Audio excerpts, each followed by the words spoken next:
Welcome back to the Fear and Beer podcast, where we discuss all things Halloween Horror Nights, horror movies, and just a little bit of beer. I'm Nick. And I'm Seamus. Like scary movies. Uh-huh. Here's Johnny. It's alive. It's alive. It's alive. Did you miss me? Aren't you drinking? I never drink. Why? Before we get into tonight's episode, we want to remind all of those listening on Apple Podcasts to drop us a 5-star review. It helps us grow as a podcast and build our audience. If you're listening on Spotify or any other platform, follow us, and don't forget to share with friends and family who might have a little bit of the strange in them as well. And while you're on those socials, Instagram, Twitter, Facebook, be sure to find us, Fear and Beer Pod. Give us a like, share, and you can always message us. We love to interact with all you guys. So last week we kicked off, well, not we, but I guess we did on our own feed, speculation season. It is here and it is running rampant. And we didn't really get a chance to touch on some of the other stuff that came out before the Horror Night Nightmares speculation map. And there were a couple different things that came out. There was, possible dates. There was rumors of Horror Nights operating every single night in October. There were some other things that kind of came out. So this episode, we're going to just kind of discuss those things and really dive into them, see if, I'm sure that some of them have been debunked at this point. I believe they have, and some was just pure speculation, but I think it would be fun to kind of talk about these different topics and see what could be done, if any of them are actually possible. So we'll get into that tonight for our main segment. We are also going to follow up the main segment with a quick little, what did we watch in horror this week? Get people out watching horror movies, something that we saw in theaters, on streaming, whatever. So be it. We're going to add that to the end of every episode that we have going forward, because generally we've watched something that week that maybe it's something familiar, maybe it's something new. So we're just going to bring that out and kind of show that to everyone and give you our quick little opinion on it. And then obviously we're going to be talking about beer to start it off. So that's our rundown for the show this week. Yeah, it gives me an excuse to actually watch stuff. Right. I'm really bad at keeping up with things and Yeah, finding time to watch movies, but it'll give me an excuse to sit down and actually start watching things on streaming services. Which I need to off air get the Shutter password again, because Yeah. I think it logged me out again. Okay, we'll get that over there then. So yeah, we discussed last week how we are going to be kind of reformulating this podcast a little bit, just some slight tweaks, and we're going to be adding a little refresher, adding segments. So we generally just kind of kick off with the beer we're talking about. So we still have that. We're going to have our beer segment to kick it off. We're going to have our main segment, and then we're going to have a quick little 5-10 minute discussion on what we've watched this week in horror.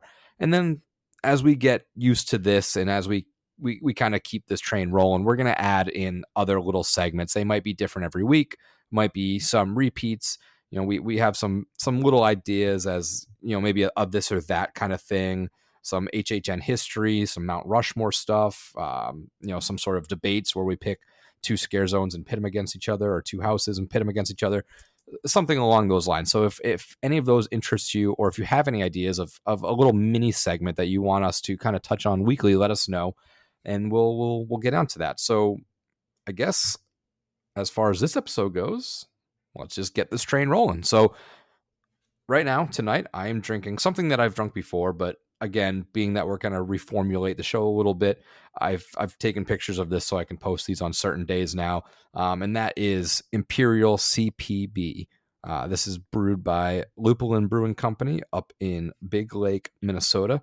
I think I had a debate last time about trying to figure out what MN was for initials, and I believe that is Minnesota. It is. But Minnesota is MN. Yep. I was like, I haven't taken U.S. geography since middle school, but I'm pretty sure that's still Minnesota. This beer is a 10% ABV, 30 IBU. Buddy. Yep. Double Imperial Porter. I use Untapped. So everyone's rating for this, the rating is a scale of 1 through 5. The overall rating from everybody is 4.2. So that's pretty good. That's pretty high up there. The style guide of this one lays out that it says even more layers of a decent chocolate and peanut butter flavor built into a big and rich oatmeal porter make this beer even more impossible to resist. We're still not sorry. So that's I what think I've had CPB before. Just looking at it I've right now had the myself. I'm CPB. not obviously drinking it, but I've had it before, and I think it's pretty good. Maybe I've had the normal CPB. I don't know Yeah, if I've had maybe the one you've got. I've had both at this point. I definitely prefer the CPB. I think the flavors are in there a little bit more because that Imperial does cut into the taste, because you have that boozier flavor with Yeah, this the double, Imperials tend to definitely have more of a boozy which is profile good. to I it. still enjoy that, but when I'm just kind of casual drinking CPB, I do love my chocolate peanut butter porters. So that's definitely right up my alley. So I'm gonna crack this one open. What are you going into tonight? No, I'm just The old drinking. reliable. I'm just drinking an old reliable. I'm not giving Yep. no macro brewing type of airtime. They Yeah, have no. enough as it is. They can afford Super Bowl commercials. They don't need to listen to. They don't need us to talking about them. So Yeah, no, not at all. So let's see this. Let's see if this is kind of holds up to that 4.2 rating that they're boasting on Untapped. I believe it probably does. I've had some Lupulin Yeah. before. I don't know which one specifically. Like I said, the original CBB I've had. I'm pretty sure there's been a few others that I've had. They distribute around here, obviously, because it's where you have it. Mhm. And I've never really had it. I don't think I've had anything that I wasn't super like fond of. I think pretty much everything I had was pretty. Yeah, they have a lot of good stuff. I Higher on remember my- the one that I always remember is just because of the can art, and that's Fashion Mullet. It's yes, a New England hazy. Yep. Yep. So we've had that at some point. But yeah, no, this is good. I don't really have an exact rating for it. Maybe we'll add that to our shtick later on. Maybe we'll make up like an Untapped profile just for the show so we can list off exactly which ones we've had over time. But it's good. I like this one a lot. It's a little less boozy than I remember, but maybe that's because it's the first sip. So I still get a lot of that chocolate. I get a lot of that. It's a Reese's in a can. It's essentially what we're talking about here. So it's good stuff. They do great Yeah, stuff. and And like I some of said, you can those- catch them everywhere. Some of those flavored stouts, even with the higher ABV Imperials, the flavoring sometimes can mask the booziness of it, so which is nice. I mean, don't get me wrong. Like I enjoy a good Imperial stout, standard stout, like a Russian Imperial stout. But I have to kind of be in the right mood for that because sometimes Yep. it's just like it's too strong and it's like I can't finish this right now. I need something that's a little lighter, a little bit less in your face. But sometimes like the higher ABV ones, like the one you're having right now, may be masked a little bit by the peanut butter and the chocolate, which is good. I mean, it's kind of what you're going for is you want to be pretty on the front end with the flavors that you're going for to create that profile because it's what people are expecting when they drink it.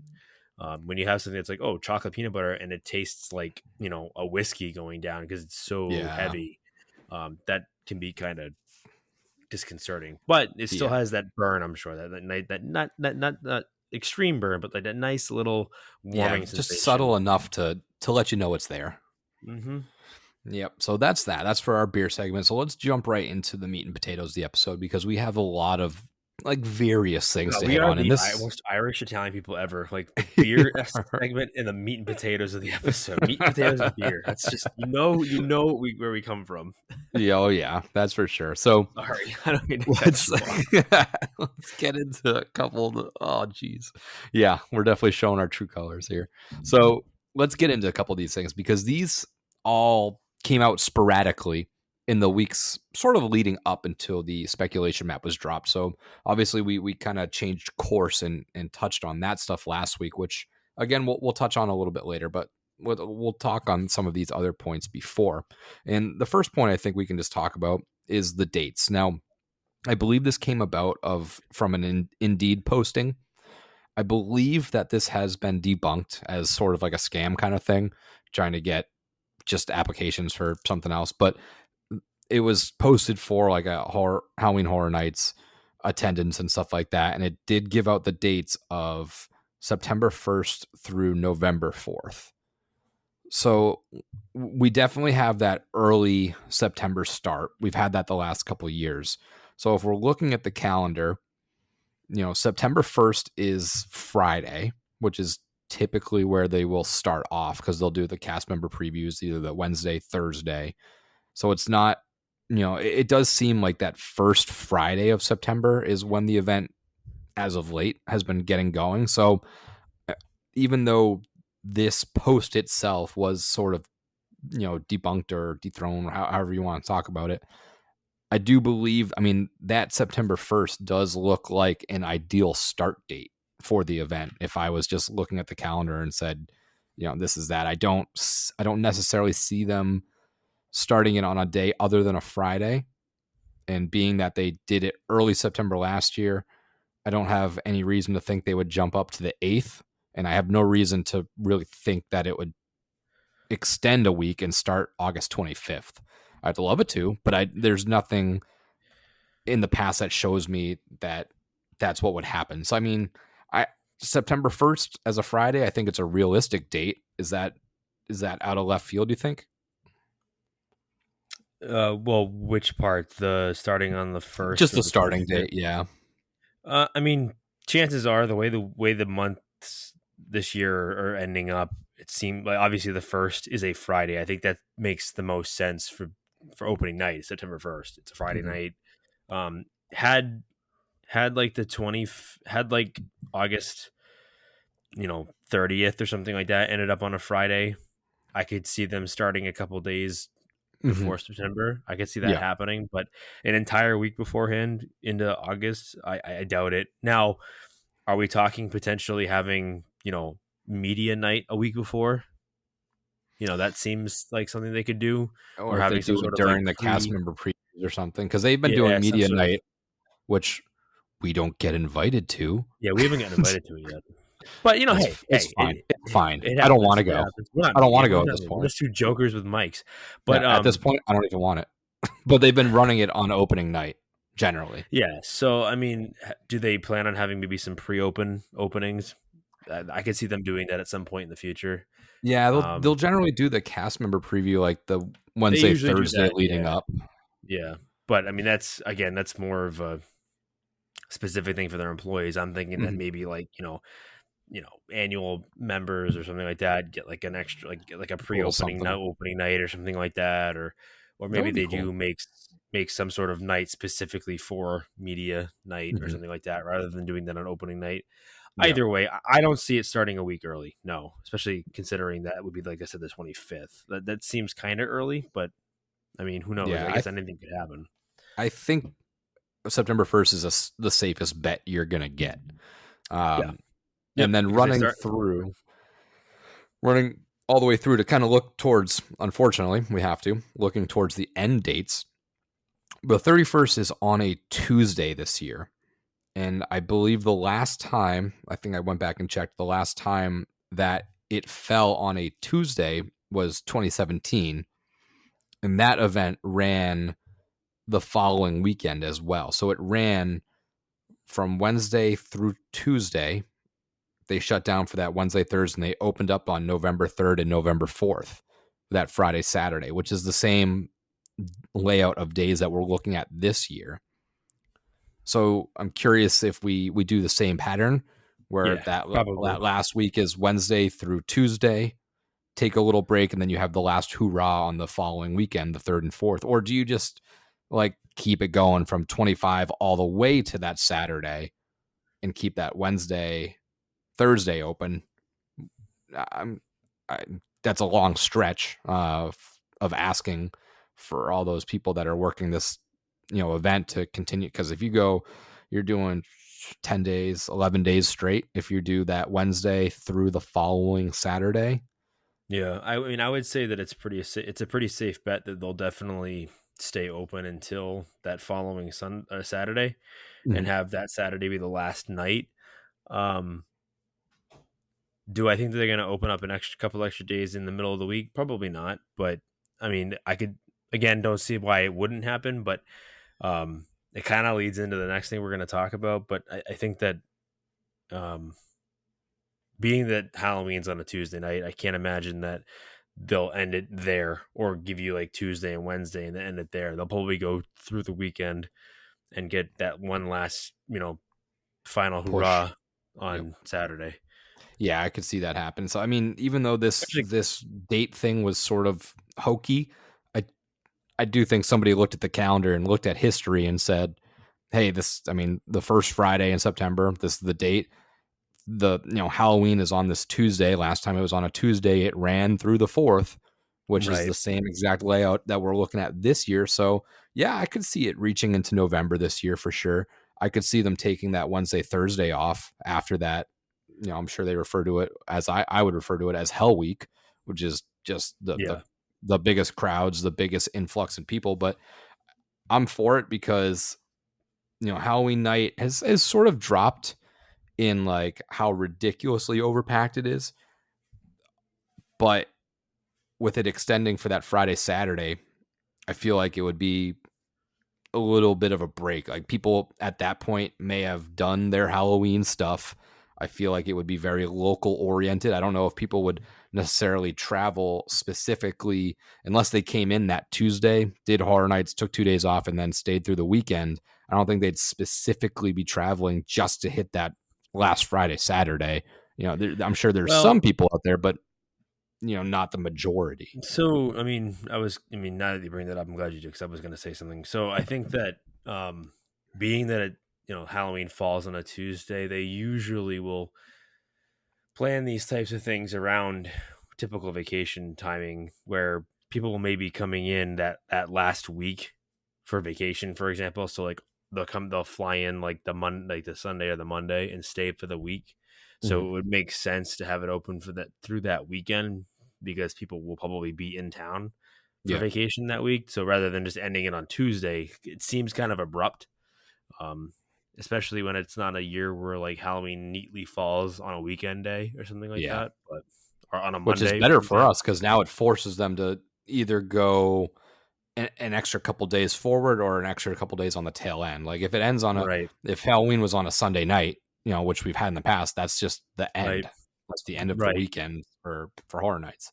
It gives them a little bit like if it's a Tuesday, Wednesday, Thursday, the next 3 years, we're going to probably see that extension into the following weekend, which will bring us into November a little bit. Yeah. So I'm here for that. But yeah, so like you were saying, it's a good segue into the next little rumor or topic or what have you. But on hhnunofficial.com last week at some point, I think it was the 15th, they posted a rumor, which I don't know if it's necessarily a rumor or just thoughtful thinking, because this is something that we stated earlier at some point. We did a whole episode on how to kind of potential ideas to lessen the crowds a little bit, but they put up a whole blog saying that there's potential that in October they're going to be running Horror Nights Mondays and Tuesdays as well. So just running the entire month of October the whole time. And that's basing it off of the fact that Universal has been putting out surveys asking the crowd or asking attendees of the event or just Universal guests in general their opinions on cheaper Monday and Tuesday tickets. And because it's not really a typical night, maybe it would spread some stuff out. So this really isn't, I don't think, based off of anything insider. I think they just took that survey and were like, oh, they're asking about Mondays and Tuesdays. Maybe they're kicking around the idea that, they could open for the entire month of October. And there's been a lot of discourse back and forth online about various people, if this is even possible. And a lot of people shut it down immediately, but I think they shut it down a little bit too soon. I think they immediately dismissed this idea without taking into consideration upping staffing levels, because people are like, oh, the cast can't do this. This is crazy. You can't ask them to do this. There's not enough people. Yes. If you had planned to do it 5 nights a week, and you immediately flip it to 7 nights a week, you have to work all of October, sucks to be you. Yes, that's impossible. But if you were going to go in, this isn't something that you can just flip if they're going to do this, they have to be proactively hiring previously for this. And this would just include having higher cast people, more part-timers that say somebody wants to only work 2 days a week or something like that, or 3 days a week. They can now, you can have multiple, and we already have multiple casts, A, B, and C and so forth, but you can have that for multiple days. So I know hiring is a little crazy right now, but Universal did just put out that they're, I think, upping their starting wage, their minimum wage, to $18 an hour. So maybe that was something of like, okay, the amount of applicants we had last year was just, if we want to increase this event and capitalize as much as we possibly can, we need to do something to bring people in and entice them to come work for this event. Because, as somebody, like we've talked about before, we've done this in the past. I'd love to do this, but for me, I'm not going to give up going to the event to work at it, as well as, killing myself with 2 jobs during those 2 months. But for somebody that maybe, doesn't have that full-time job, maybe they're whatever, and they have availability to work 2 or 3 nights a week, maybe they'll actually hire those people now versus back then where they're like, nope, it's 5 days a week, every week, September to October. That's kind of the standard. What do you think it's possible to hire enough people to create those like secondary, third, fourth cast members to be able to make this plausible? I think the hardest part they're going to have doing it is making sure they have the staffing numbers immediately, like up front. They can't necessarily hire, a certain number and say for sure we'll have enough staffing to make it happen. I think the only way this could potentially happen in reality would be we're going to have our scheduled dates, and then, depending on the week and what the staffing looks like, we're going to open up additional days during the week. Not at random, but like almost last minute. You know what I mean? So if, like, for example, let's say, we've got enough staffing to open it up, every day this week, we're going to do that, but they're not going to let you know until like the week before, which I guess wouldn't be a terrible thing because those nights will be slower. Especially for those of us that have, the frequent fear pass and we can go all the time. For us, it's great, but they also have to look at it in a way, does it hurt our bottom line? Like, are we going to lose more money than we're going to make money by doing so, by opening every night? Because you got to think, like, when they open this up and they have this thing run till 2:00 in the morning, those are additional utility costs because they're running, things a lot longer into the night. You obviously have to pay your staffing. So like your staffing is going to get paid not more, but they're going to get paid for more hours. They're going to have additional.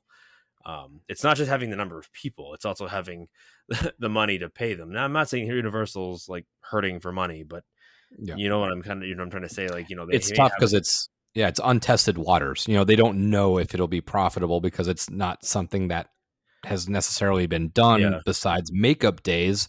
We had some of those with the hurricane where they, they opened up on like a Monday. I think it was 2 different Mondays, but I feel like those are different scenarios because they opened after the hurricane or close enough to it that prohibited a lot of travel. So people weren't necessarily traveling for that. But if they released certain Monday or Tuesday dates, maybe you would get that person that's traveling for the weekend to get that extra day. Or instead of getting a 1 or 2 day pass, they just say, screw it, I'm getting the frequent fear pass. And you lock them in on that Monday as well, or that Tuesday. So it is tough because you don't know. I think it's a leap of faith. You have to take it at some point. If that's what if it's even on the table as a possibility, they're going to have to rip the Band-Aid off at some point and test it out. Now, agreed. I mean, we've talked about staffing levels. It's tough. I mean, I know every single place is hurting for people. It's especially in Orlando because the traffic is so it's impossible to meet the demand that Orlando's hitting right now for traffic. So you could hire thousands of people and it's probably still not going to be enough. You're still going to be understaffed. You go anywhere in Orlando and they're understaffed, like just period. I don't know if it's everywhere across the country. I'm sure it's places are hurting a little bit, but like Orlando for sure is just, you have to have patience because everyone is just working so much. biggest travel place in the world, and unfortunately, you know, not to make this a societal podcast, but like, when you don't pay staff enough money, they're not going to want to work for you. And Yeah. it's hard to keep people staffed in service industry jobs, especially Mhm. here, because the pay is just not there. And it's also expensive to live in Orlando. Orlando is not, you'd think It's gone Florida, way everyone's like, up oh, in the Florida's not that last. expensive. It is Orlando is now. expensive. The city, the city of Orlando, this area is very expensive to live in. And, it's hard to expect, a full staffing book if they can't afford to live in the area. Like, I'm not going to work in Orlando if I have to drive an hour and a half to get to work, especially Yeah. considering this event again is open till 2:00 in the morning. Mhm. So they have to live reasonably close. Yeah. I don't know. I guess my question would be, do I really want it to be open every night of the week, every single week? I mean, I guess my selfish child in me would say, yeah, because I want to be able to go whenever. Mhm. But at the same time, like, the rational side of me knows, like, are you going to get there 100% every single night? And that's Are you? my thing too. So I guess we can go out of talking about like staffing and if is it possible? And Because I it's feel not like, really for us to answer that. Like, I mean, yeah. is it possible? Sure. I mean, they're one of the biggest entertainment companies in the world. Can they figure it out? I'm sure they could. But Yes, it's um, only possible if the staffing levels are there. Do I want correct. people to kill themselves over this? No, I don't. I want it to be enjoyable for all parties. So No, because we if they support the can, employees. Like, we get yes, it. if Like, yeah, if they can, if there's people that want OT and they give it to them for that extra day and they're still in it, like perfect. If they have enough people to have people work 5 days a week and have a couple people working, say somebody works Sunday, Monday, Tuesday, and they only want to do this part time. Maybe this opens the door for that person who can't commit to 5 days a week, but they can commit to 3 days a week. Maybe it can get that person in the door now. right. I don't know if those people are out there, but it's possible. Right. So, And I you're mean, I also guess, asking, yeah. I guess you're asking quite a bit from the entertainment side of HHN. It's great for other employees because, I mean, for other employees, you'll have more opportunity to actually go to the event and enjoy the event as a guest. Yep. But for those that work, as entertainment or in the in the service side of it, for the food and things like that, the drinks, um, that just means more nights you're going to be there working and less nights you have the opportunity to actually go to the event. Yeah, well, I mean, I think across the board, even like bartenders, whatever. I mean, I'm viewing it more as an opportunity to get more people. I think this would just increase everyone's numbers. I wouldn't expect this to happen with the same amount of bartenders or the same amount of food service people. Right. You'd have to be growing your staff. I don't want people working more shifts than they are supposed to be if they want to work all the time. I mean, there's some weeks where I'm just like, fuck it, I'm going to kill myself this week. I'm going to work a lot and I'm going to reap the benefits because I know it's going to be a good week. If there's people that want to do that, perfect, pick up those extra shifts. But I guess in my head, I'm viewing it more optimistically of like, if this is fully staffed where people are still working 5 days a week full time, I'm just viewing it as more because how do I put this? But I just feel like right now, every person that works there, for the most part, is a full time 5 nights a week kind of deal, like 4 nights a week kind of thing. I don't think they hire or really look at those people that say, I have 2 to 3 days availability. I'd love to do this. Can you work with me? I think they say, no, we need people that are committed for full time during these 2 months. I think that if this were the case to happen, maybe that would open the door for those people that are trying to get in, but really only have limited availability, but they're committed to those 2 or 3 days. Maybe there's coverage there. In my head, that's how I have it. But again, that's a completely like perfect scenario. Maybe those people don't exist. Maybe they don't want that. That's I guess a whole nother discussion, but that's how I'm at. But I guess we can get into the point where you were going. Is this something that you would want. I mean, if in a perfect world, if this is completely staffed, people aren't, hating their lives. Is this something? Is this one of the answers of how to unclog the congestion of HHN? I guess. I don't know if it makes it better one way or the other as far as that's concerned. I think that the nights that are busy are still going to be busy, and the nights that are dead are still going to be dead. I don't think having more nights is going to change that. I mean, granted, like I said before, I think in my selfish child brain says, yeah, no, I want it open every night of the week so that when I go, I can choose to go to the nights that I know aren't going to be busy. Yeah. And it'll make being able to do things more enjoyable because I can just kind of take my time. There's not a lot of people there. Granted, it would give people a chance to get everything done, like all the different houses, and not have to feel like you're rushing every night. And I guess in a perfect world, if you have the staffing to do it, then I guess it really doesn't hurt because people, I think most of the employees would be taking it serious every night. They wouldn't feel drained. But at the same time, I mean, you have to assume that every night people are going to be working more nights a week, doing it more nights a week. And I can't imagine that it's hard enough to do it with the amount of times that they do it now. I mean, if they were expected to do it every single night of the week, I feel like at some point you're going to just kind of get like worn out and you're not going to give it your all, and it's not going to be as good of an event. It's not going to be as fun as an event. I think, having those nights in between to kind of take a deep breath, take a rest, it kind of builds the anticipation again a little bit. Mm-hmm. I don't know if like being able to go every single night of the week would like necessarily be better. If that makes any sense. I feel like I need I need that, like, what is it, Monday or Tuesday in between the weekend. Those breaks.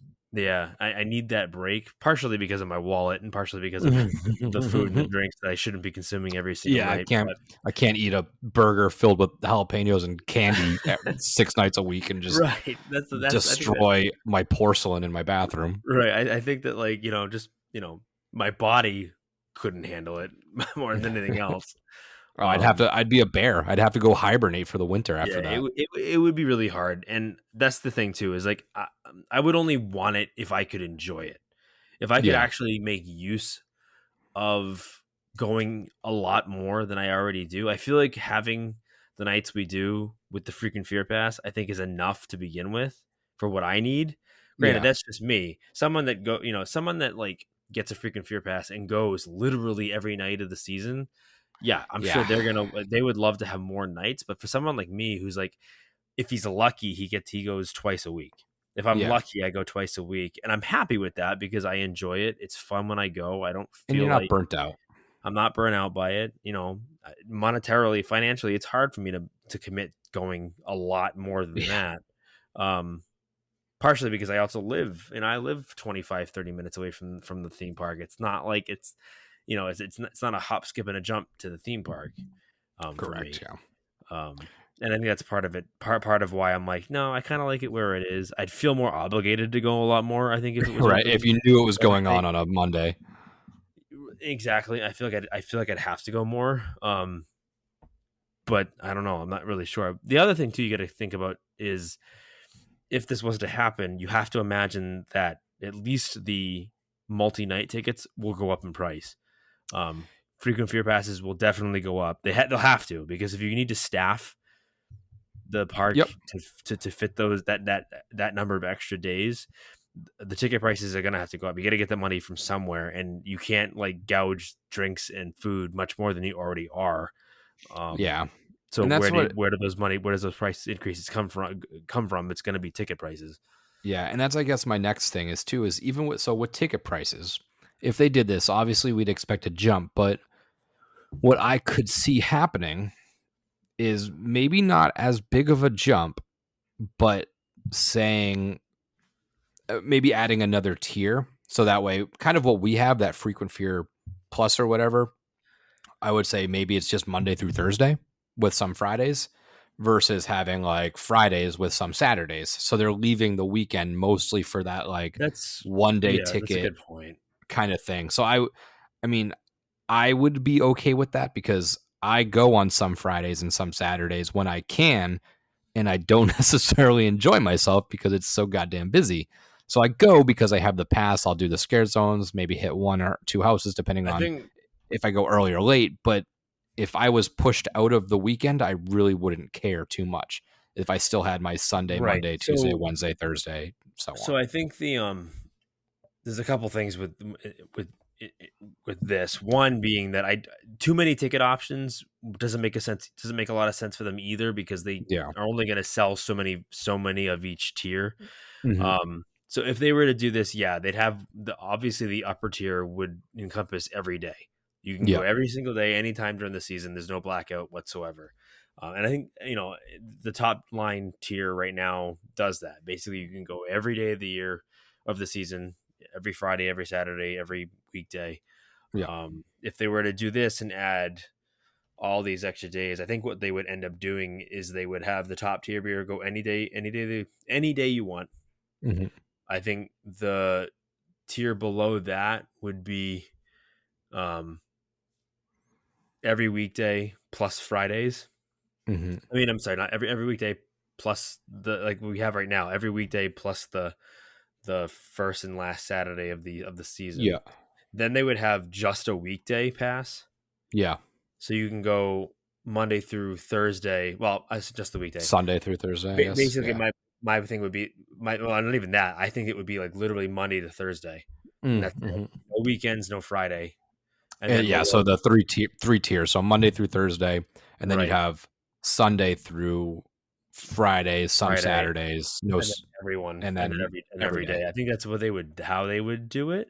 And then again, I would the only reason- increase the top ones, and then I would increase Right. the top ones more, and then keep the other ones a little bit similar because you're losing Sundays. Yeah, no, agreed. I Yeah. think the prices. I'm not saying they're going to jump astronomically, but they will definitely go up. $20 probably. $20 it seems like that increase. 20 to 50, depending on which tier it would be. Yep. And again, you got to look at the different clientele. Like obviously, weekdays are easier for you because your schedule is different than mine. Like I have to get up and work every day on the Yeah. during the week, but on the weekends I don't have to worry about it. Like I can go on a Yeah. Friday night and stay as late as I want because I don't have to get up early. You're good. Yep. Whereas someone that works different hours, may be able to go on a Tuesday night because they don't have to work Wednesday, but they got to work Saturday, so they can't do it on Friday. So it would change that a little bit, but I don't think it would really affect it too much. I think it really just comes down to, can they get the staffing and can they keep their staff engaged enough to be there every night of the week? Mhm. I also wouldn't be surprised that if they did that, and you probably may or may not agree with this, I think they would shorten the night. And what I mean by that is rather than stay open till 2, 1 they or would midnight. do midnight. Like I'd be fine with 11 to Monday, midnight or something like that. Tuesday. Monday, Tuesday being something of a shorter day or something Friday and like that. Saturday would be the 1 or 2 o'clock in the morning. Mhm. I'd be okay with Mondays and Tuesdays going back to like midnight or so, just like a little shortened experiment to see how it's working. And then maybe if Mondays and Tuesdays are viable options, the next year they can go forward and say, okay, this worked. Let's jump into it. Yeah, I wouldn't be surprised if they pulled something like that off. Yeah. So is it possible? I don't know. I don't think it's completely possible that we're going to be seeing that this year, but I think at some point they're going to have to start doing something to disperse this crowd, because it's becoming a boiling point, and at some point you have to find a solution. You have to add more attractions, or you have to increase days, or you have to limit tickets, because something to be has honest to happen with you, at one point. Maybe it's just me. I don't really think the crowd problem is as big of a problem as it seems. I know that like on certain nights it's crazy. Like opening night is generally going to be one of the busiest nights of the year. Yeah. The last night of the year will be one of the busiest nights of the year. I just felt it in October. September, I didn't really feel much, but I felt like every time I went in October, everything was 90 to, like 90 minutes, like Yeah, the peak house times. weights are generally 90 to, high, are and generally pretty high, but I still don't. I don't know. See, for me, it's like I can kind of look past it a little bit because even on the busiest nights, once you hit like 11:30 midnight, Mhm. everything came way down because most of the crowd took Yeah. off because most of Yeah, the you do crowd's have only to there. hit those hours. I mean, and granted, that doesn't work for everybody because not everybody can stay that late or wants to stay that late. So I get that from that perspective. So I mean, I feel for you if you can only be there till 11 o'clock, so you have to get as much done as you can before 11. But if you can push it and stay till midnight, usually no matter the night would come down in wait times. And plus, whether it's a 20-minute wait or a 90-minute wait, you're still being pushed through the houses super fast. You can't really take Yeah. time to enjoy it. Yeah. So you're really gonna have to like go through the houses more than once. So that part of it really didn't bother me either. That doesn't really bother me either.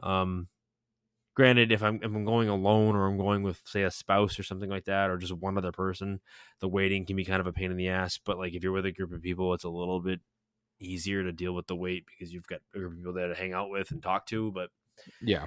I think my thing is like it's just the crowding as far as like being able to move. When the busier nights, a lot of the streets are kind of packed, chock full. It's really kind of hard to move around. That gets more Especially with annoying like the and pain in the ass. construction signs up and stuff like that. It Right, gets pretty elbow to elbow. right, right. So maybe you're right. I mean, I think they got to do something. I mean, they started to this year when I think didn't they add wasn't Wednesdays like every week a new thing or something like that, or there was something new. They had some stuff that was, There was like one extra night a week that they added every week, which it wasn't that way before. I forget what it was. I think it was Wednesdays, but yeah. um, so do they add another day of the week? I don't. I still don't think. I can't imagine that they're going to go from what they were last year to now every single day Every for the single next night. 2 months is open. I still don't think that'll happen. And I don't think the staff wants it necessarily to happen. I mean, I think if you're telling me that like, hey, I have to work 4 nights a week every week till 2 o'clock in the morning. Now I have to do that 5 nights a week Yeah. or 6 nights a week. I'm not sure I'd be happy about it, but I haven't worked in that space in a very long time, so I don't know really kind of how the rules are anymore. If it's like 40 total hours, so if you're working 4 hours a night, you could work 7 nights a week and be under the 40 hours. So I don't know how those work, but do I want to do that every night? Maybe, maybe not. I may want to break. So just because it's something that's great for us as guests doesn't mean it's necessarily going to be something great for those that are working the event. And Yeah. I just I don't want our experience to be hampered because people are burned out on it working the event. And I also don't want them to get burned out because obviously, I want them to have a decent working life. Enjoyable place of employment. Right. I don't want them to hate it. Because the Yeah. thing is that you don't want to push people too hard and then like lose staffing and hurt the event in the future. Yeah. I feel that for sure. Now, I also thought, potentially, do you start the event earlier too? Is that something you talk about? I know it's already starting pretty early to begin with, but do you start it at 3 o'clock rather than 5 o'clock, or you know what I mean? Like not every day, but like on certain days in October. I think it's just hard with like sunset, and you still want to. You can't really gyp the daytime park guests too much.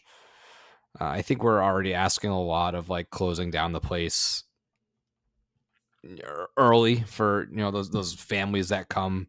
Maybe they're just taking a fall trip and they don't really know what Halloween Horror Nights is, and they're like, well, that's weird. Why is the park? They look ahead of time. I'm sure that see that the park closes at like 5 or so, but I don't think we could ask earlier than that. Maybe we can once Epic opens and there's another place to push those people.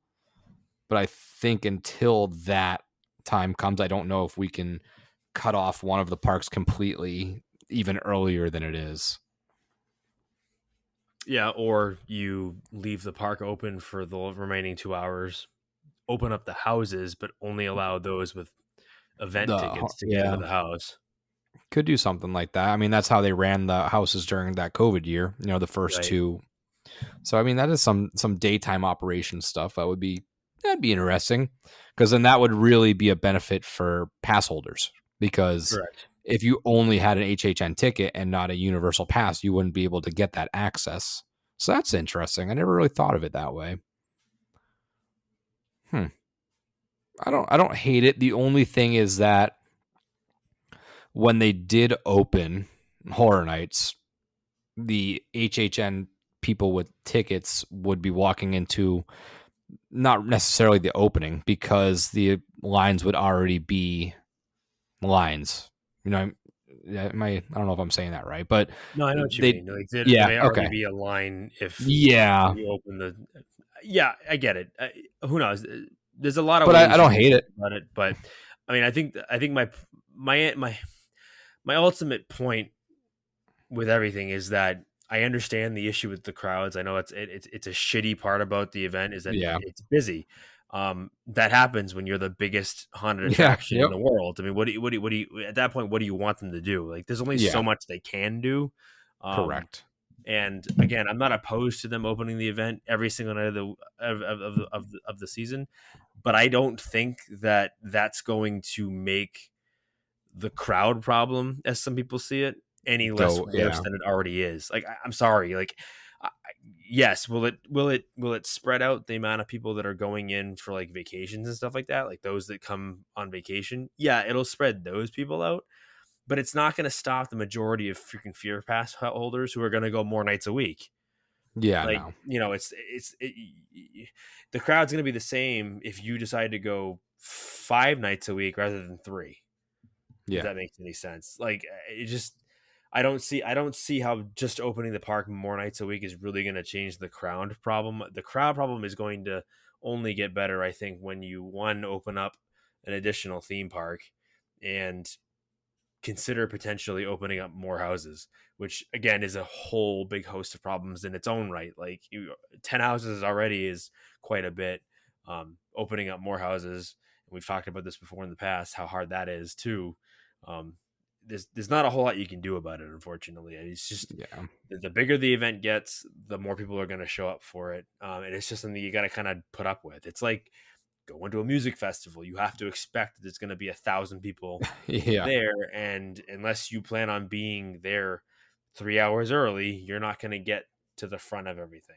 You know what I mean? yeah, Like, it'll make buying the express pass more viable, or at least make more sense if you really wanted to. But who knows? Again, I don't want to sound defeatist about it. Fuck, it's but, it's I don't a wanna tough sound ask. defeatist. I don't know if it is possible. Yeah, I mean, I think it is. I think it's definitely possible. It's just, it comes down to, again, we keep saying it. It's just, can they get the help that they need? Yeah. They're gonna do it. Sorry, I sounded like I was away from my mic because I just dropped my beer everywhere. So, boy. We're good. We're good. So I guess the next topic, what we can kind of talk about now, is the speculation map. So we discussed it, I don't want to say in depth last week, but we kind of hit on every single house and gave a brief little thing. One note, when we talked about Lair of the Banshees, we completely looked past the point that this was a scare zone in the past and went straight to the folklore of Banshees, because I was on a train. I was on a train of urban legends, and that kind of fit right into a couple of the other ones. So yes, it was a scare zone in the past. Central Park area, kind of glowy looking people. It seemed pretty basic. It didn't seem like there was much substance to that scare zone. So I don't know how much would be adapted from make it. some of those old Banshee fans angry. Sure, whatever. Come at me. But let's look at this map, because speculation season is fun. It gets people talking, but we go through many versions of the maps. Things change, whether it's by something falling out of place, whether it's something getting added in last minute, or from the standpoint of the map, sometimes they just put little red herrings in there. Like, they try to get us guessing. If you think back to when Ghostbusters was on the map, the first time they Or made Seek and reference to it Destroy. was they just put Seek and Destroy. They put just a little emoji of a ghost. And then the next time I think they put like an X through it. So people are like, oh, Ghostbusters. Okay, now I get, they hide some stuff in plain sight. Some stuff they just straight up lie. I mean, and not lie in like a bad way, but say that. I think what they do is it's they want to just keep the discussion going. Well, it's purposefully misdirecting you. Like Mhm. they're doing that on purpose. They Correct, want you to yeah. talk about it. They want you to like discuss it. They want to see what people come up with.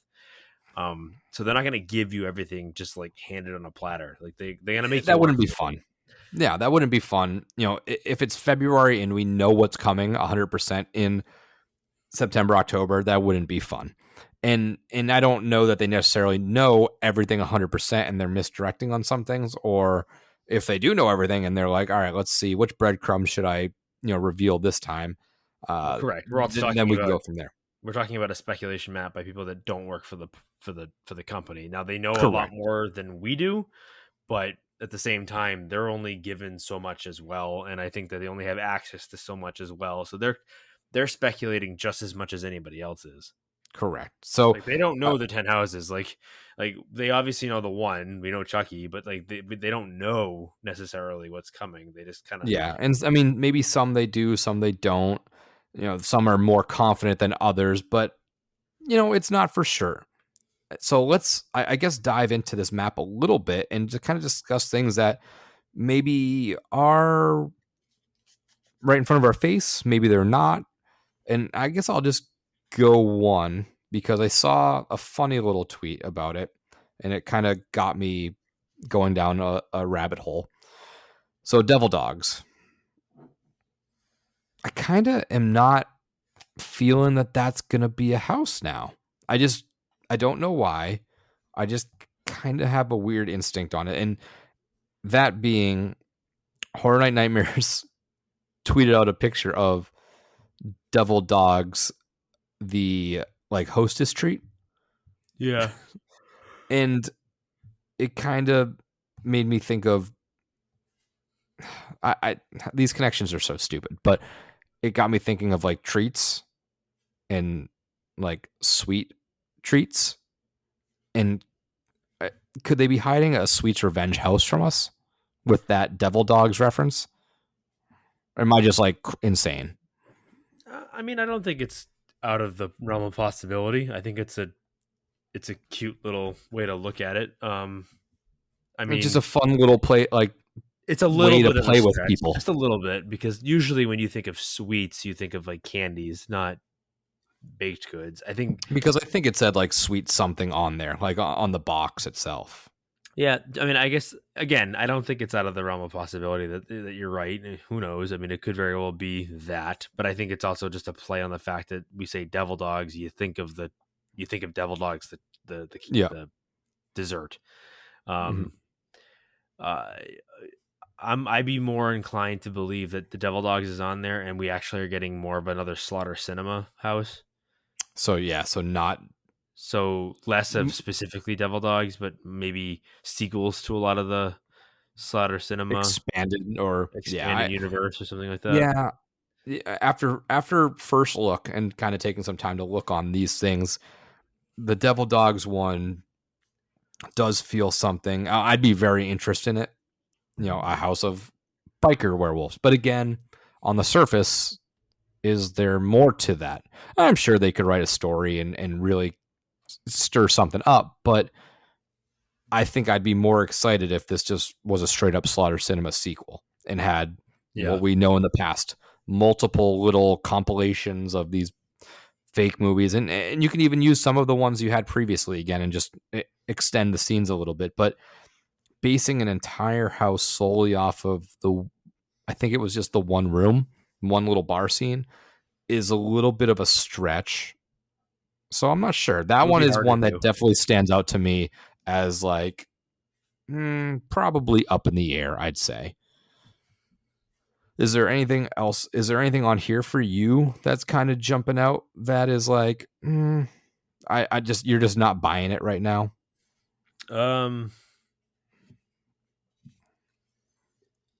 That's That's a good question. I don't really. Well, I'll put it this way: I'm not buying that the IPs we have right now are the actual IPs. Hmm. I think obviously Chucky is Chucky, and it's gonna be there. It's already Yeah. been confirmed. But as far as like the Monsters House and or the Last of Us and or what was the other one? Blumhouse with The Megan and Blumhouse. Insidious. I know that those are what the clues, quote unquote, were identified as. I'm not sold on any of that yet. I think that we're still going to get at least one more big IP announcement that we're not expecting. Because as I said before on our spec map episode, that I just don't. I don't. None of the IPs are wowing me. Like none of them are Yeah. like, damn, like that. That's gonna be there. That's amazing. I think there's one that they're not really letting on about, and I think it's gonna be, a pretty big surprise Hmm. that I think is gonna come up. I don't obviously know anything, and I'm probably just saying that, but I do think that we may or may not see that change quite a bit Yeah. between now and the next, spec map, or between now and the end of the start of the event. Yeah. I don't know. I just obviously we know that the Monsters House is going to happen, and we Yeah. know We're that getting a Monsters House for sure. we know that Chucky's going to happen, and we know that potentially the Blumhouse one is probably going to happen. But I think that the Last of Us we're guessing on because they were supposed to have it and it got pushed back. So I think we're just assuming that that'll be here, Yeah. but I don't think we know for sure what's going to be Hmm. there. So I mean, this will make a lot of people mad. And maybe it's just because I haven't seen the show yet, but because I haven't seen it yet, I'm waiting for it to finish. I will watch it, but it's not something that for me, I could take it or leave it. Great story, I'm sure, great character design, fine, but it's not something I don't think it personally lends for itself me, I to don't a care. haunted house. Yeah. And granted, I haven't seen it yet either, so I'm speaking out of turn. And maybe I'll change my mind when I actually watch the show. But just knowing from what I know about it, Hmm. it's a road movie or a road TV show in a lot of ways, Hmm. with Resident Evil esque monsters in it. Yeah. Again, don't come at me, Gamer Bros. I get it. Like it's a good But game, also, great I mean, story. we've seen enough of these stories to have an idea of what this is. I mean, it's another And post-apocalyptic wannabe zombie type movie where they're not really zombies; they're infected humans. Okay, fine, whatever. sure, But the sure. point is that it's the same thing, and Yes.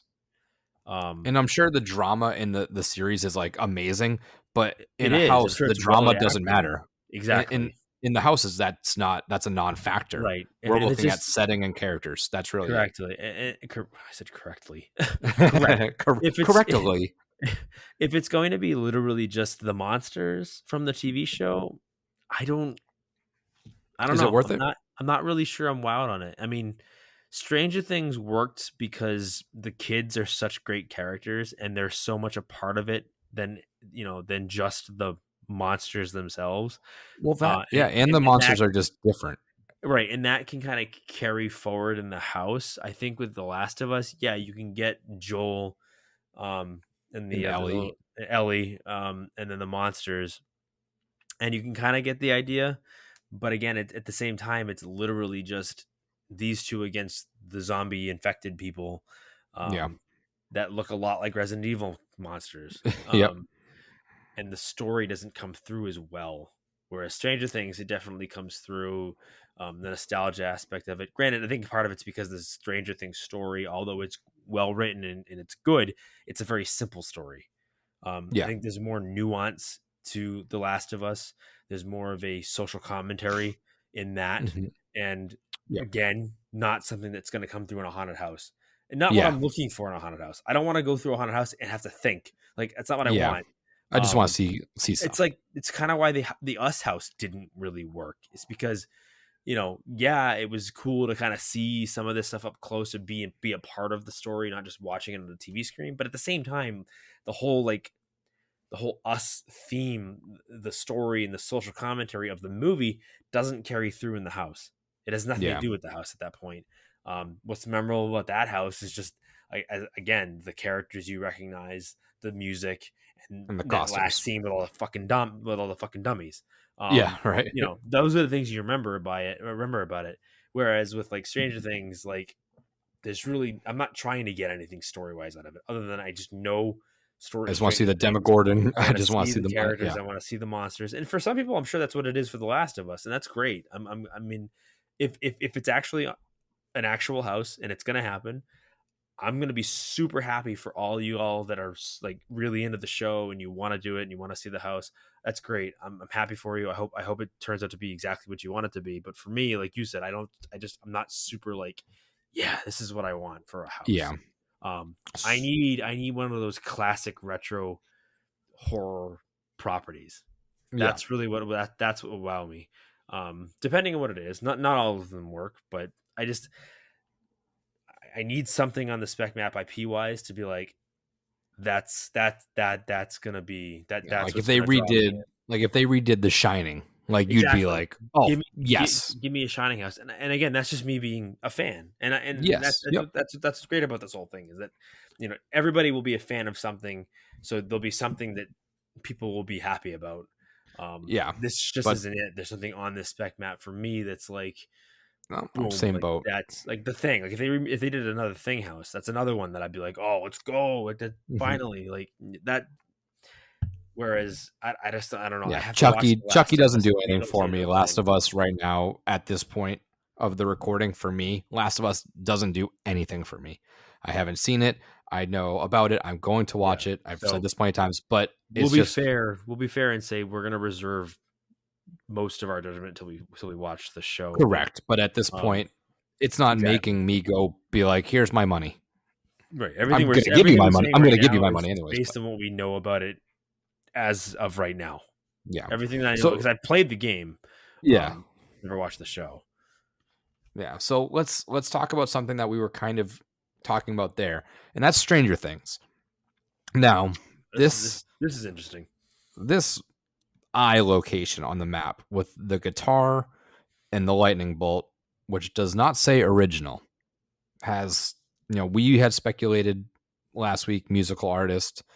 You know, why would we not? There's a guitar, stuff like that. But a lot of the discourse as of late was that a lot of people have been hearing that there is no music house. You know, music house is kind of a no-go this year. So, I mean, I take everything I read with a grain of salt. So I'm not saying that one is right either way, but it is interesting to note that if those murmurs are true, there is no music house, then we're left with this little guitar and lightning bolt icon, which doesn't necessarily push you towards anything.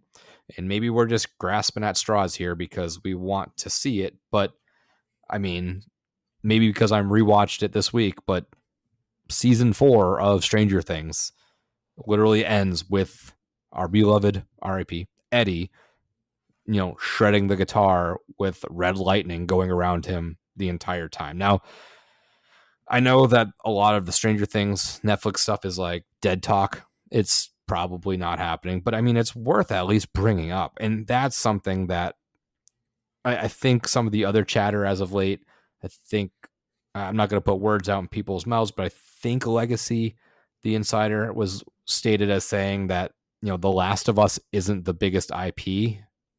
So, I mean, what else is there that's bigger than The Last of Us? I mean, I don't know. Maybe I'm talking myself into something that's not even going to happen. And maybe this is one of those little, they weren't sure of a house, so they put this to hear what people's, you know, what people are going to take from it.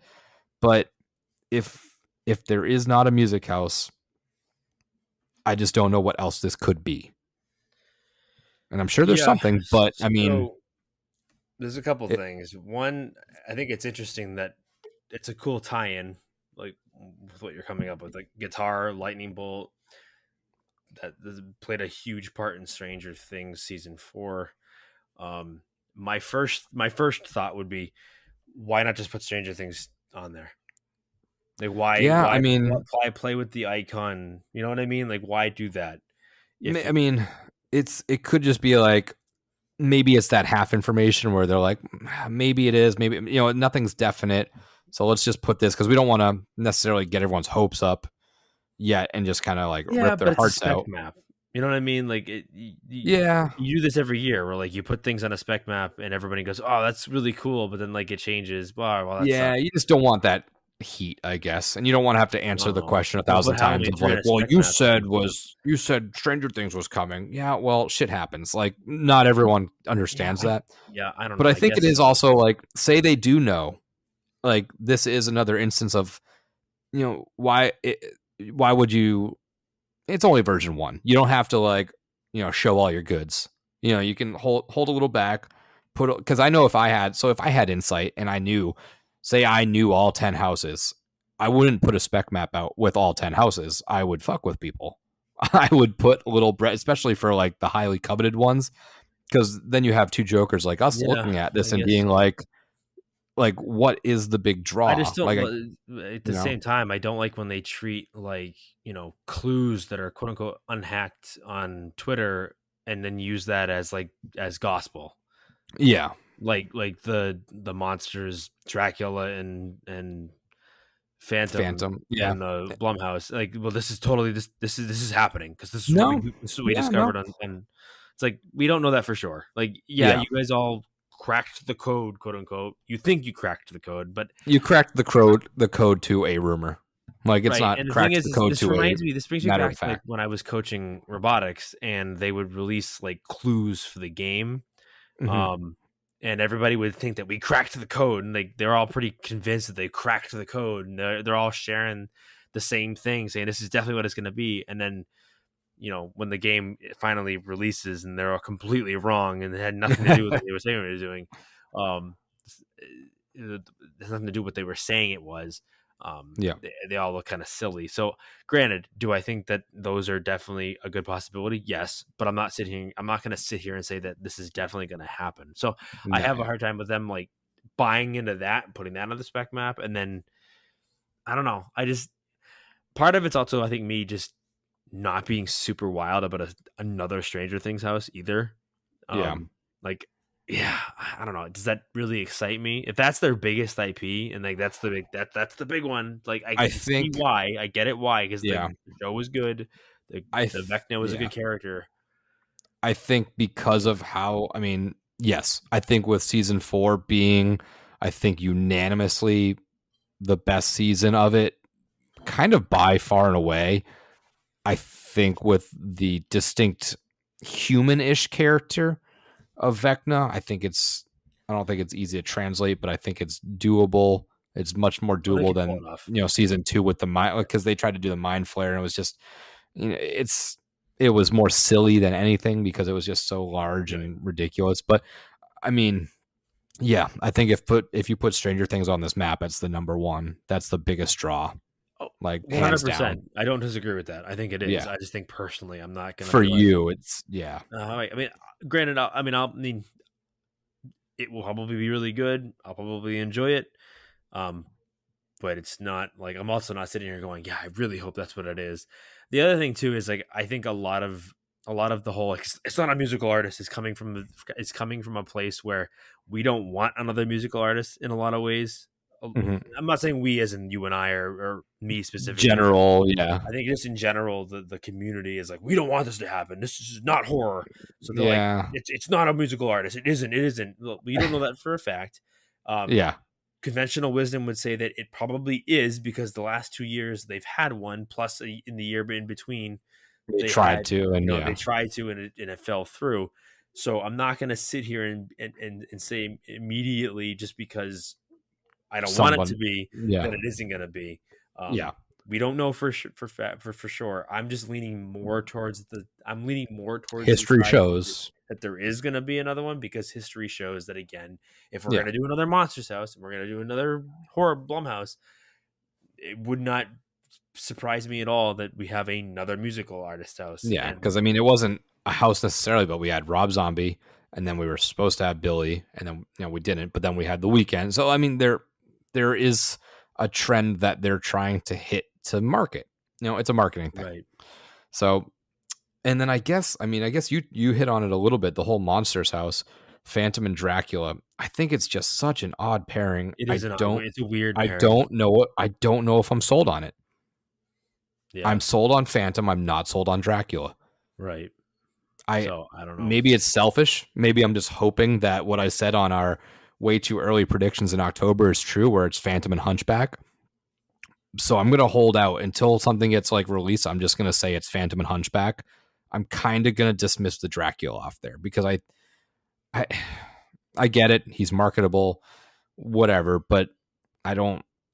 I just don't necessarily buy it. So we'll see. I'm probably wrong. I've been wrong before. I will be wrong again. But it just something feels disconnected there, I'd say. I also As think far that as the the other anchor too stuff, is yeah, as now that far we're as the other talking. stuff, yeah, the anchor. What do you have on the anchor? No, I'm just saying like now that we're talking about like things, just occurred to me because you were asking like does anything Mhm. look weird to you? I think the anchor is a little cheeky. Yeah, The more I've thought about it, I think that like they want a lot of us to be like, oh, Dead Man. Dead Man's again. Like, are we getting another Dead Man's sequel or something like that quickly? I think part of it's just to get us to be like, to get us talking. Mm-hmm. Not saying that it has nothing to do with ships or boats or something, but I think there's a lot of like we've kind of talked about it on the episode with the spec map. But it's like there's a lot of ways they could go with this, and the more I've thought about it, are we going to get like a pirate house? Because we haven't Yep. done pirates in a very a long time, if at all. And anchors have to do with ships that pirates float on. You know what I mean? So like, I think that one is a little cheeky, and I think they wanted the Dead Man's like Yeah. crowd to be super like pumped and amped up about it. But I mean, it's way too early to really make that call. So I think with the icon, all the ones with like the various icons or the logos or whatever you want to call them, are all there kind of just like to throw us off in some way. Now, Yeah. the other thing to think about too is you would call a lot of these things icons. Does that mean is that a cheeky way of saying we may be getting another icon house, like an actual HHN icons house, Yeah. some way in I some mean, capacity? We have all these different icons with different I things. What does wouldn't the dismiss it. icon mean? Right. You know what I mean? So like when in reality, the clue is the word icon Yeah. Right. Not the reference. image of what it is, Right. just the fact that it is an icon. Correct. So you had a couple of them on that are like not words, but they're icons. Does that mean we're getting, something along those lines? Who knows? Eh, Again, at the end of the day, you said it. It's spec maps Spec one. mobs. I can't talk tonight. It's too late. I need to go to bed. Spec maps. We really don't know anything until 2 or 3 start to come out, or and we Yeah. start to see kind of like things kind of get hammered out, and more things drop, more things get announced. We are getting into March, so obviously we're going to really start getting into some of the more meaty releases. I think going forward, I think don't be surprised if we see something from HHN Yep. in an official capacity, not necessarily announcing something, but at least dropping like a clue. Like Something. Yeah. when do we get the They're wallpaper? definitely Did we starting to get the talk more on wallpaper at Twitter. like March or April or something like that? So I think so. Yeah, I think it was somewhere around that time frame. So who knows? I mean, we'll see what happens, but I guess don't expect anything and be ready for anything. So Yeah. Yep. So, man, I think that's pretty good for our main segment. I think we're time to move on from our main segment discussion and finish up this feel free episode to with tell us just a how wrong we are. yeah, right? I mean, got to talk about something, you know? So let's just get into quick little horror movies of the week. Something that we might have seen on streaming, something in theaters, something that's old, new, whatever. So I guess, I mean, I can kick it off. I posted about it on the socials. I did go and see Winnie the Pooh, Blood and Honey in theaters. Um, Ridiculous. I think it's more fun with a theater experience. I don't know if I'll enjoy it as much when I watch it at home, but watching it with and the crowd wasn't even it wasn't a full theater, but people were still buying in on it. It was just so ridiculous. It was Pooh gives these like little quick look backs, and it's just freeze frames on his stupid face, and it's just like so 80s horror, but it's actually shot super well. The lighting looks really cool. it definitely felt like a cash grab. It was like, okay, rights are up. I don't really need to write a story about this because as long as I call it Winnie the Pooh and turn it into a horror movie, people are going to talk about it. People are going to see it. And that's what happened. So it was a fun movie. I don't think anything was too creative in it. I think it was well done. I enjoyed myself, which at the end of the day is the number one reason for seeing a movie. So I would suggest at least seeing it once. It's outrageous. It's ridiculous. It's what you expected. I think you can only see it in theaters, and then at some point, I believe it comes to streaming. I think it's going to go to Peacock. So I mean, that's my horror movie watch of the week. Have you dug into anything old or So, new? well, not knowing we were going to do this, I did not intentionally watch anything in particular. I'm trying to think if there's anything that I've watched in the last couple of not horror specifically, but I did watch this documentary on Netflix called "Don't Pick Up the Phone," which is pretty horrifying. Okay. And it was about like this string of like scams at fast food restaurants, and this dude I think I pretending to be a watched police this. officer and I did. telling these people to like bring in people from like the employees and have them like basically strip down and perform like sexual acts on each other. And he managed to get these people to do this shit over the phone. And it was for years, right? It's insane. It's so insane that you can't. Again, Netflix is really good at producing these documentaries that like you're like, there's no way this is real, right? Like this can't. Yeah. I'm being punked right now. There's no way this is a real thing that happened. Yeah. But it turns out that it did, and it's one of those documentaries you're watching the whole time, and you're like, oh my god, like Yeah. how does that happen? How does that happen? Like how Yeah. does that actually happen? And I don't want to get into too much detail because it's gross, but it's also you should go watch it. So not horror, but I would take the time to watch this. Like I think it's like 4 episodes. Yeah, it wasn't a crazy long a series, super but it was long, in depth. Having to Yep. give up a ton of time to watch it. So that's Yeah. so now that I know we're going to do this segment, I will start watching more things something. on Shudder or Peacock or whatever. So All right. Well, I think that about wraps it up for all of our little segments. Like I said previously at the start of this episode, if you have any ideas or stuff that you want us to talk about in little miniature segments during these episodes, let us know. We'll include it. We'll figure something out. But until then, until next time, this is Nick. and this is Seamus. Happy haunts. Cursed. It's got a death curse. You know, it's Halloween. I guess everyone's entitled to one good scare, huh?